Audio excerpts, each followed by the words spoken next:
ఏంటి వీళ్ళు కాలేజ్ మానేసి కర్రపొలాలతో ఆడుకుంటున్నారు? అసలు మ్యాటర్ ఏంటంటే బిగ్లు మనం హాలిడేస్ నుంచి వచ్చింది అసలు క్రికెట్ ఆడలేదు. కాలేజ్ లైఫ్‌లోని క్రికెట్ ఆడకపోతే ఎలాగా అని చెప్పేసి ఇంకా క్లాస్ అది బంక్ కొచ్చి ఇంకా క్రికెట్ ఆడదామని గ్రౌండ్‌కి వచ్చామా, చూస్తే వికెట్లు లేవు. ఇంకా దగ్గరలో ఉన్న కర్ర రూపలవి ఏరేసి మాకు వికెట్ తయారు చేసాం. ఇంకా మా guide college bowler Jasprit Bumrah competition ఇచ్చిన తలారి అంబరీష్ లక్ష్మణ్‌కి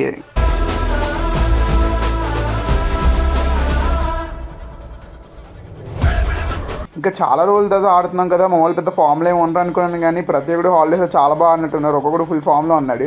మా యశ్వంత్ గారు కొట్టే ప్రతి బాల్ బౌండరీ దాకా వెళ్తుంది కానీ బౌండరీ అవ్వట్లేదు. ఇంకా నీట్‌గా మ్యాచ్ స్టార్ట్ చేసాం అలాగా. ఇంకా అలా మ్యాచ్ స్టార్ట్ అయింది. ఫస్ట్ ఇన్నింగ్స్ కూడా క్రాస్ అయ్యాయి.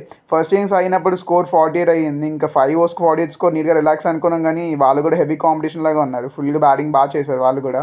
ఇంకా ఈరోజు బ్యాటింగ్ ఫుల్‌గా యశ్వంత్ ఫుల్ ఫామ్‌లోకి వచ్చాడు. బౌలింగ్ వేసాడు. బ్యాటింగ్ ఆడేశాడు. ఇంకా నీట్‌గా కొంచెం అలా మ్యాచ్ ఆడాము. లాస్ట్‌కి ఏదో 6 కొట్టాడు. ఆ 6 కొట్టడం ఏమో గాని 6 వెళ్ళిపోయింది కానీ బాల్ అయితే పోయింది. ఇంకొంచెం బాల్ ఎతికామా, ఎంతసేపు ఎతికినా బాల్ అయితే దొరకదని చెప్పేసి ఇంకా నీట్‌గా మ్యాచ్ అయితే డ్రా చేసుకొని ఎవరింటికల్లా వెళ్ళిపోయాం. మీ బాల్ కూడా పోకుండా ఉండాలంటే ఇప్పుడే యూట్యూబ్‌లో సబ్స్క్రైబ్ చేసుకొని, ఇన్‌స్టాగ్రామ్‌లో ఫాలో చేసుకొని పెట్టుకోండి. ఇట్లా మీ అజయుడు.